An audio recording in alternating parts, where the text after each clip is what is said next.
Some of you may be feeling like my cat here if you kind of got ripped off on the snow. I'm sorry, I couldn't help it. She's right here beside me, wanting my attention. She just looks so sad, and some of you may be holding your head low tonight.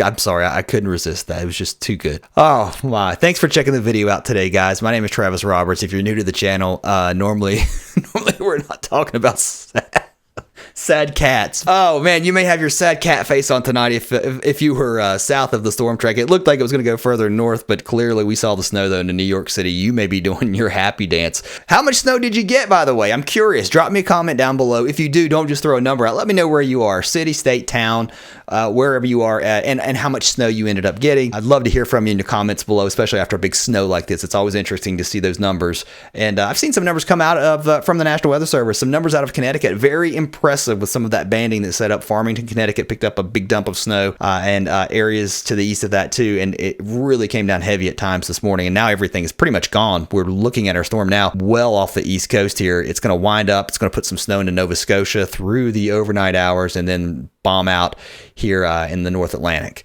We're pretty much done with this system now. We've got northwest flow around it. That'll bring a few snow showers still here into New England. Now, there's not a lot of snow on the ground right now and outside of the northeast and a small strip here. So if you were in the northeast, I guess you're fortunate. Now, we did get some snow last night. It was coming down in Nashville. Maybe you're watching here in Tennessee, Kentucky. Did you pick up any snow overnight? Is it still around? I'm curious because with the sun today, even back through Missouri, a lot of that snow probably starting to melt. And of course, we picked up the big snow just a couple days ago in the panhandle of Texas. That was a wild setup. Now our storm's gone. We're done with this one. I'm glad, and we're on to the next one. Let's talk about what's going to be happening as we head into your Wednesday. It's going to be fairly quiet across the country. Find where you live on the map and follow along. And we've got snow showers here into the northeast. This isn't going to be a huge deal, just a few light flurries and snow showers that could bring a coating to maybe a couple of inches into the mountains. This is our next system that's moving out of the northern Rockies. As we move toward the afternoon and evening hours, it starts to push closer to, say, Minneapolis by the overnight hours, and that could bring a few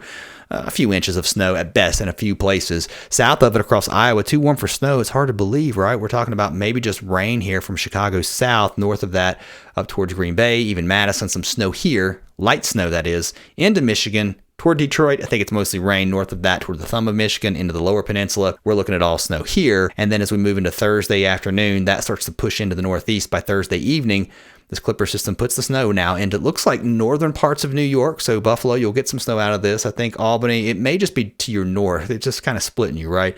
It's not a big storm, so don't get too excited. You're not missing out on a lot, but a couple of inches possible with this. And then here comes our next system. We're going to talk about that in just a second. Let's go back over to the NAM. I want to show you a closer look here into Wisconsin and Michigan. And this is a little further to the south. This is the latest NAM model from today.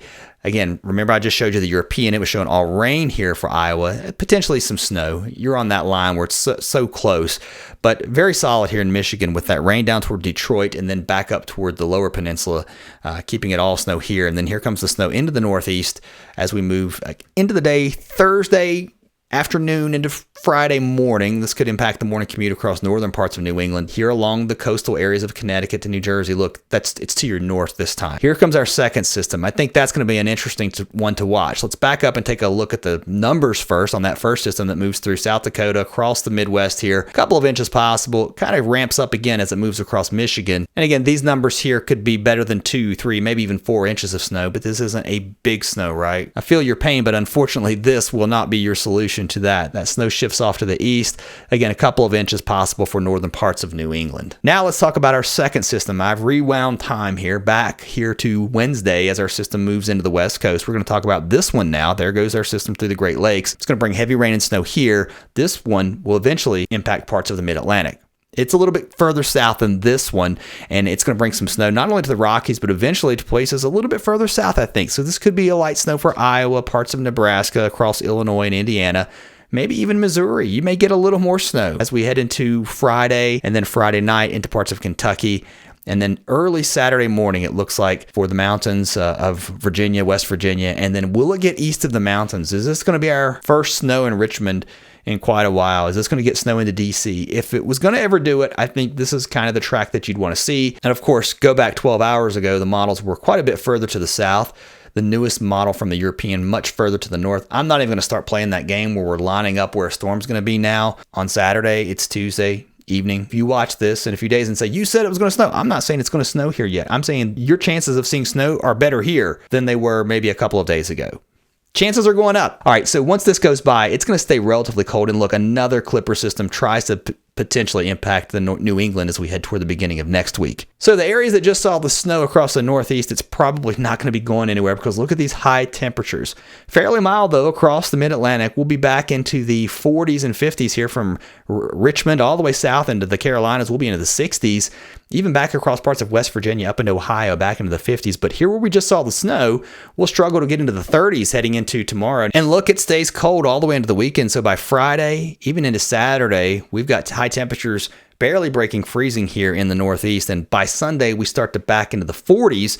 So the snow probably not going away super fast. It's going to stick around for a little bit, especially in places where we saw more than a foot. So heading into your Wednesday across the west, seasonably cold in the mountains here. Of course, Southern California, always warm into Arizona, 60s and 70s here. But across the north, it's starting to cool down. We've got temperatures in the teens into Montana and South Dakota and North Dakota as we head into Wednesday. 20s technically across South Dakota, teens across North Dakota. But some of that cold air tries to push to the south. These are high temperatures as we head into Friday. So look at this. We're highs back into the 40s for places like Dallas, even Amarillo, Denver back into the 40s. Cold air infiltrating the mountains, and that cold air starts to push off to the east. It's not going to stick around, though. Look, by Saturday and Sunday, we rebound nicely back into the 60s and 70s here across Texas.